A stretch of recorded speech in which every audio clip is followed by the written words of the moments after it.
Welcome back to my curry world with love. ഇന്ന് നല്ല അടിപൊളി ടേസ്റ്റി ആയിട്ടുള്ള ഒരു ടീ ടൈം സ്നാക്ക് ആയിട്ടുള്ള കട്ട്ലറ്റിൻ്റെ റെസിപ്പി ആയിട്ടാണ് കേട്ടോ വന്നിരിക്കുന്നത്. കട്ട്ലറ്റുകൾ നമ്മൾ പല തരത്തിലുണ്ടാക്കുമല്ലേ, പല ഇൻഗ്രീഡിയൻസ് ചേർത്തിട്ട്. എന്നാൽ ഈ ഒരു കട്ട്ലറ്റ് പറഞ്ഞാൽ സ്പെഷ്യലാണ് കേട്ടോ. ശരിക്കും അതിൻ്റെ ടേസ്റ്റ് എന്ന് പറഞ്ഞു കഴിഞ്ഞിട്ടുണ്ടെന്നുണ്ടെങ്കിൽ നമുക്ക് ഒരിക്കലും മറക്കാൻ പറ്റാത്ത പിന്നെയും പിന്നെയും കഴിക്കാൻ തോന്നുന്നതായിട്ടുള്ള ടേസ്റ്റ് തന്നെയാണ് ശരിക്കും ഇന്ത്യൻ കോഫി ഹൗസിലെ കട്ട്ലറ്റ്. അതെങ്ങനെ ഉണ്ടാക്കണം നോക്കാം. വളരെ എളുപ്പമാണ്, സിമ്പിളായിട്ട് നമുക്ക് വീട്ടിലുണ്ടാക്കിയെടുക്കാം. വളരെ കുറച്ച് ചേരുവ മതി, വളരെ കുറച്ച് സമയം മതി. അപ്പോൾ എങ്ങനെയാണെന്ന് നോക്കാം. ഞാനിപ്പോൾ അടുപ്പിലേക്ക് ഒരു പാൻ വെച്ചു. അതിലേക്ക് 1 ടേബിൾ സ്പൂൺ വെളിച്ചെണ്ണ ചേർത്തു. വെളിച്ചെണ്ണ തന്നെ ചേർക്കണം കേട്ടോ. അതിലേക്ക് ഞാൻ 1 ടേബിൾ സ്പൂൺ ഇഞ്ചി ചെറുതായിട്ട് നമ്മളൊന്ന് ചോപ്പ് ചെയ്തെടുത്തതാണത്. അതും പിന്നെ ഒരു 2 പച്ചമുളക് എരിവിനനുസരിച്ചിട്ട് ചേർക്കാം കേട്ടോ. പച്ചമുളക് അത് നമുക്ക് വഴറ്റി കൊടുക്കാം. നന്നായിട്ടൊന്ന് വഴറ്റി കൊടുത്തിട്ട് ഒരുപാട് ഫ്രൈ ആവേണ്ട ആവശ്യമൊന്നുമില്ല. ജസ്റ്റ് അതിൻ്റെ റോ സ്മെല്ല് പോയാൽ മതി കേട്ടോ. അതിൻ്റെ പച്ചമുളക് മാറി വരുമ്പോൾ നമുക്ക് അതിലേക്ക് സവോള ചേർത്ത് കൊടുക്കണം. സവോള നല്ല പൊടിയായിട്ട് അരിഞ്ഞെടുക്കാൻ ശ്രമിക്കണം കേട്ടോ. അപ്പോൾ നല്ല ഫൈനായിട്ട് നമുക്ക് അരിഞ്ഞെടുക്കണം സവോള. ഞാനൊരു മീഡിയം സൈസ് സവോള ഇതിലേക്ക് ചേർത്തിട്ടുണ്ട്. സവോള ഒരുപാട് ചേർക്കരുത് കേട്ടോ. അപ്പോൾ പിന്നെ നമുക്കത് ഉരുട്ടിയെടുക്കുമ്പോൾ പിടിച്ചാൽ കിട്ടില്ല നമുക്ക് ശരിക്കും. അതുകൊണ്ട് ഞാൻ കുറച്ച് സവോള ചേർത്തിട്ടുള്ളൂ. ഒരു മീഡിയം സൈസ് സവോള നല്ലോണം പൊടിയായി അരിഞ്ഞത് ചേർത്തിട്ട് ആവശ്യത്തിനുള്ള ഉപ്പും ചേർത്ത് നമുക്കൊന്ന് 1 മിനിറ്റ് നേരം മീഡിയം ഫ്ലെയിമിലിട്ട് തന്നെ വഴറ്റി കൊടുക്കാം. ഉള്ളിയൊക്കെ ഒന്നിങ്ങനെ വാടി വരട്ടെ. വാടി വന്നിട്ടുണ്ട് ഇപ്പം. ആ സമയത്ത് കുറച്ച് ഗ്രേറ്റ് ചെയ്തിട്ടുള്ള ക്യാരറ്റ്, ഒരു മീഡിയം സൈസ് ക്യാരറ്റ്, ഒരു ചെറിയ ബീറ്റ്റൂട്ട്, അതാണ് കേട്ടോ ഞാൻ എടുത്തിരിക്കുന്നത്. 2 ഗ്രേറ്റ് ചെയ്തിട്ടാണ് കേട്ടോ എടുത്തിരിക്കുന്നത്. നിങ്ങൾക്ക് അരിഞ്ഞിട്ട് എടുക്കണം എന്ന് വെച്ചാൽ അരിഞ്ഞിട്ട് എടുക്കാം. പക്ഷേ അരിഞ്ഞിട്ട് എടുക്കുമ്പോൾ എങ്ങനെയാണെന്ന് വെച്ചാൽ വേവിച്ചിട്ട് വേണം കേട്ടോ എടുക്കാൻ. കുറച്ച് ഉപ്പിട്ടിട്ട് നമുക്കൊന്ന് വേവിച്ചതിന് ശേഷം ചേർത്തായിരിക്കും നല്ലത്. അപ്പോൾ ഞാനിത് പച്ചയ്ക്ക് തന്നെയാണ് ചേർക്കണത്. അതുകൊണ്ടാണ് ഞാൻ ഗ്രേറ്റ് ചെയ്ത് ചേർത്തത്. അപ്പോൾ പെട്ടെന്ന് നമുക്ക് വെന്ത് കിട്ടും. നമുക്കൊന്ന് മീഡിയം ഫ്ലെയിമിലിട്ടിട്ട് തന്നെ ഒരു 2 മിനിറ്റ് നേരം ഇതുപോലെ ഇളക്കി കൊടുത്ത് ഇടയ്ക്കൊന്ന് അടച്ച് വെച്ചിട്ടൊക്കെ വേവിക്കുമ്പോൾ നമുക്ക് പാകത്തിന് അത് വെന്ത് കിട്ടും. ഉടഞ്ഞു പോവാണ്ട് കിട്ടും. പാകത്തിന് നമുക്ക് വേവും ആവും. എന്നാൽ നല്ലോണം ഉടഞ്ഞു പോവില്ല. ഇപ്പോൾ കണ്ടോ, ഒരുവിധം വെന്ത് തുടങ്ങിയിട്ടുണ്ട്. കാരണം പെട്ടെന്ന് വെന്ത് കിട്ടും. നമുക്കിങ്ങനെ ഗ്രേറ്റ് ചെയ്യുമ്പോൾ നമുക്ക് ക്യാരറ്റ് എല്ലാം നന്നായി വേഗം വെന്ത് കിട്ടും. ഇപ്പോൾ ഏകദേശമൊക്കെ ആയിട്ടുണ്ട് കേട്ടോ. അപ്പോൾ ഈ സമയത്ത് നമുക്ക് ഇതിലുള്ള മസാലകൾ ചേർക്കാം. മസാല എന്ന് പറയാൻ പ്രത്യേകിച്ചൊന്നുമില്ല. ഒരു 1/2 ടീസ്പൂൺ കുരുമുളക് പൊടിയും പിന്നെ 1 ടീസ്പൂൺ ഗരം മസാലപ്പൊടി. ഇത്രയും ഇതിലേക്ക് മസാലയായിട്ടുള്ളൂ കേട്ടോ. വേറെ ഒന്നും നമുക്ക് ഇതിലേക്ക് ചേർക്കേണ്ട ആവശ്യമില്ല. ഇന്ത്യൻ കോഫി ഹൗസിൻ്റെ സ്പെഷ്യലാണ് കേട്ടോ ഈ കട്ട്ലറ്റ്. നമ്മൾ സാധാരണ വീട്ടിൽ കട്ട്ലറ്റൊക്കെ ഉണ്ടാക്കുമ്പോൾ ഒരുപാട് ചേരുവകൾ ചേർക്കും. അതിൻ്റെ ഒന്നും ഇതിനാവശ്യമില്ല. പിന്നെ ഇതിലേക്ക് പൊട്ടറ്റോ ചേർത്ത് കൊടുക്കാം കേട്ടോ, വേവിച്ചത്. ഇതിൽ കൂടുതൽ വെജിറ്റബിൾസ് ഒന്നും സാധാരണ ചേർക്കാറില്ല. പിന്നെ ഗ്രീൻ പീസ് വേണമെങ്കിൽ നിങ്ങൾക്ക് വേവിച്ച് ചേർത്ത് കൊടുക്കാം.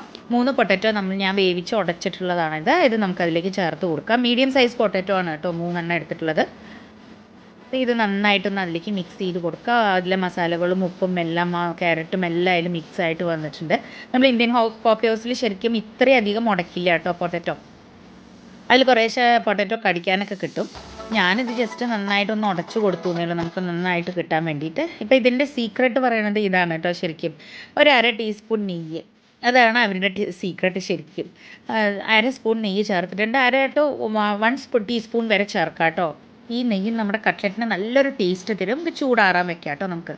ഇനിയിപ്പോൾ നമുക്ക് മുക്കി പൊരിച്ചെടുക്കാനുള്ളത് ചേർക്കാം. 1 ടേബിൾ സ്പൂൺ മൈദയും 1 ടേബിൾ സ്പൂൺ കോൺഫ്ലവറും കൂടി ചേർത്തിട്ടുണ്ട്. ഇനി കോൺഫ്ലവർ ഇല്ലയെന്ന് വെച്ചാൽ 2 ടേബിൾ സ്പൂൺ മൈദ ചേർത്താലും മതി കേട്ടോ. അതിലേക്ക് ആവശ്യത്തിനുള്ള വെള്ളം കുറച്ച് അത് മുങ്ങാൻ വേണ്ടിയിട്ടുള്ള പരുവത്തിനുള്ള വെള്ളം നമുക്ക് ഒഴിച്ചു കൊടുത്തിട്ട് നമുക്ക് കണ്ടോ ഈ ഒരു കൺസിസ്റ്റൻസിയിലാക്കി വെക്കാം. നമുക്കിത് മുക്കി പൊരിച്ചെടുക്കാൻ വേണ്ടിയിട്ടാണ്. പിന്നെ നമുക്ക് കുറച്ച് വേണ്ടത് ബ്രെഡ് ക്രംസ് ആണ് കേട്ടോ. ഇതിലേക്ക് ഉപ്പൊന്നും ചേർക്കേണ്ട ആവശ്യമില്ല. ജസ്റ്റ് നമ്മൾ ഡിപ്പ് ചെയ്തിട്ട് ബ്രെഡ് ക്രംസിൽ ഇടാനല്ലേ, അപ്പോൾ അതിന് ഉപ്പൊന്നും ചേർക്കേണ്ട ആവശ്യമില്ല.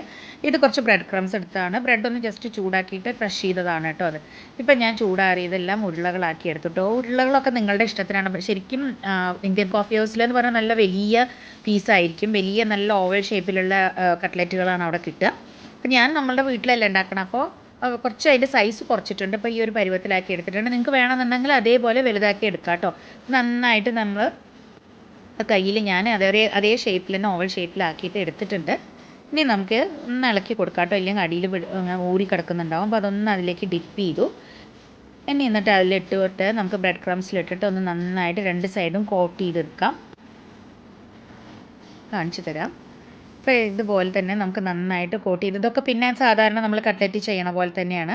നമുക്ക് നന്നായിട്ട് എല്ലാ സൈഡും ഇങ്ങനെ കോട്ട് ചെയ്തതിന് ശേഷം ഒന്ന് അമർത്തി കൊടുക്കണം കേട്ടോ. ഒന്ന് ജസ്റ്റ് അമർത്തി കൊടുത്തിട്ട് വേണം നമുക്ക് നമ്മൾ എണ്ണയിലിട്ട് പൊരിച്ചെടുക്കുമ്പോൾ എടുക്കേണ്ടത്. എടുക്കുന്ന സമയത്ത് ഒന്ന് ജസ്റ്റ് പ്രസ് ചെയ്ത് കൊടുത്തിട്ട് എടുക്കണം കേട്ടോ. ഇപ്പം ഞാൻ എല്ലാം മുക്കി വെച്ചിട്ടുണ്ട്. നമുക്ക് ഒരു പാന് ചൂടാക്കാൻ വെക്കാം. അതിലേക്ക് കുറച്ച് വെളിച്ചെണ്ണ ചേർത്തിട്ടുണ്ട്. വെളിച്ചെണ്ണയിൽ തന്നെ വറുക്കണം കേട്ടോ, അതാണ് അതിൻ്റെ കറക്റ്റ് ടേസ്റ്റ്. അപ്പോൾ എണ്ണയൊക്കെ നന്നായി ചൂടായി വന്നിട്ടുണ്ട്. ഞാൻ ജസ്റ്റ് 2 സൈഡ് ഒന്ന് ചെറുതായി പ്രസ് ചെയ്തെടുത്തിട്ടുണ്ട് കേട്ടോ എടുക്കുമ്പോൾ. അപ്പോൾ നമുക്ക് ആ ബ്രെഡ് ക്രംസ് ഒക്കെ നന്നായിട്ട് അതിൽ ഒട്ടിയിരിക്കും ഒന്നും കൂടി. പിന്നെ ഇത് വറുക്കുമ്പോൾ പ്രത്യേകം ശ്രദ്ധിക്കേണ്ട കാര്യം, എല്ലാം കൂടി ഒന്നിച്ചിട്ട് ഇങ്ങനെ നിറച്ച് തിക്കി തിരക്കി ഇടരുത് കേട്ടോ. അപ്പോൾ പെട്ടെന്ന് പൊട്ടിപ്പോകാനൊക്കെ സാധ്യതയുണ്ട്. ഇതുപോലെ 2 3 എണ്ണമൊക്കെ ആയിട്ട് ഇട്ടിട്ട് നമുക്ക് വറുത്തെടുത്താൽ മതി. പാൻ കുറച്ച് വലുപ്പമുണ്ടെന്നുണ്ടെങ്കിൽ 4 5 എണ്ണം വരെ ഇടാം. മീഡിയം ഫ്ലെയിമിലിട്ടിട്ട് തന്നെ ഇതുപോലെ വറുത്തെടുക്കണം കേട്ടോ. പിന്നെ ഒരു സൈഡ് ആയതിന് ശേഷം മാത്രം മറിച്ചിട്ട് കൊടുത്താൽ മതി, അല്ലാണ്ട് പെട്ടെന്ന് പൊട്ടിപ്പോവും. അപ്പോൾ നമുക്ക് ഒരു സൈഡ് നന്നായി ആവണ വരെ വെയിറ്റ് ചെയ്യാം. അതുപോലെ തന്നെ എപ്പോഴും എണ്ണ ചൂടായതിന് ശേഷം മാത്രം ഇടാൻ പാടുള്ളൂ, ഇല്ലെങ്കിൽ പെട്ടെന്ന് കട്ട്ലറ്റൊക്കെ എണ്ണ കുടിക്കും. അപ്പോൾ ഇപ്പോൾ ഒരു പുറം ആയിട്ടുണ്ട്, നമുക്ക് കണ്ടോ നല്ല ഗോൾഡൻ കളർ ആയിട്ടുണ്ട് ഒരു സൈഡ്. നമുക്കിനി മെല്ലെ മറ്റേ പുറത്തേക്ക് ഇട്ട് കൊടുക്കാം. 2 സൈഡും ആവട്ടെ. മീഡിയം ഫ്ലെയിമിലിട്ടിട്ട് തന്നെ മറ്റേ സൈഡ് നമുക്ക് വറുത്തെടുക്കാം കേട്ടോ. നമുക്ക് 2 സൈഡും ഇതുപോലെ മെല്ലെ മെല്ലെ വറുത്തെടുക്കാം. നല്ല രസമില്ലേ, കഷ്ണം കണ്ടാൽ തന്നെ നല്ല നെയ്മീൻ വറുക്കുന്ന പോലെ ഉണ്ട് അല്ലേ ശരിക്കും കട്ട്ലറ്റ് കാണുമ്പോൾ തന്നെ. ഇപ്പോൾ നമ്മുടെ കട്ട്ലറ്റ് എല്ലാം ആയിട്ടുണ്ട്, നമുക്ക് കോരി മാറ്റാം കേട്ടോ. ഇപ്പം നമ്മുടെ കട്ട്ലറ്റ് ഇന്ത്യൻ കോഫി ഹൗസ് സ്റ്റൈലിലുള്ള കട്ട്ലറ്റ് ആയിട്ടുണ്ട്. നല്ല ടേസ്റ്റാണ് കേട്ടോ. എല്ലാവരും ട്രൈ ചെയ്ത് നോക്കണം. എല്ലാവർക്കും ഇഷ്ടപ്പെട്ട് കാണുമെന്ന് വിചാരിക്കണം. എല്ലാവരും ട്രൈ ചെയ്ത് നോക്കി ഇതിൻ്റെ ഫീഡ്ബാക്ക് അറിയിക്കേണ്ടതാണ്. ഇതുവരെ സബ്സ്ക്രൈബ് ചെയ്ത എല്ലാവർക്കും ഒരുപാട് താങ്ക്സ്. ഇനി സബ്സ്ക്രൈബ് ചെയ്യാത്തവരാരെങ്കിലും ഈ വീഡിയോ കാണുന്നുണ്ടെങ്കിൽ ഒന്ന് സബ്സ്ക്രൈബ് ചെയ്യണേ. എൻ്റെ തൊട്ടടുത്തുള്ള ഒരു ബെൽ ബട്ടൺ പ്രസ് ചെയ്തിട്ട് അതിൽ ഓൾ എന്ന ഓപ്ഷൻ പ്രസ് ചെയ്യുകയാണെങ്കിൽ ഞാൻ ഇടുന്ന ലേറ്റസ്റ്റ് വീഡിയോകളുടെ നോട്ടിഫിക്കേഷൻ നിങ്ങൾക്ക് അപ്പം തന്നെ വരുന്നതായിരിക്കും. ഇതുവരെ തന്ന എല്ലാ സപ്പോർട്ടിനും ഒരുപാട് താങ്ക്സ്. അപ്പോൾ ഞാൻ കട്ട്ലറ്റുകളൊക്കെ വറുത്തെടുത്തിട്ടുണ്ട്. ഞാനത് കട്ട് ചെയ്ത് കാണിച്ചു തരാം കേട്ടോ.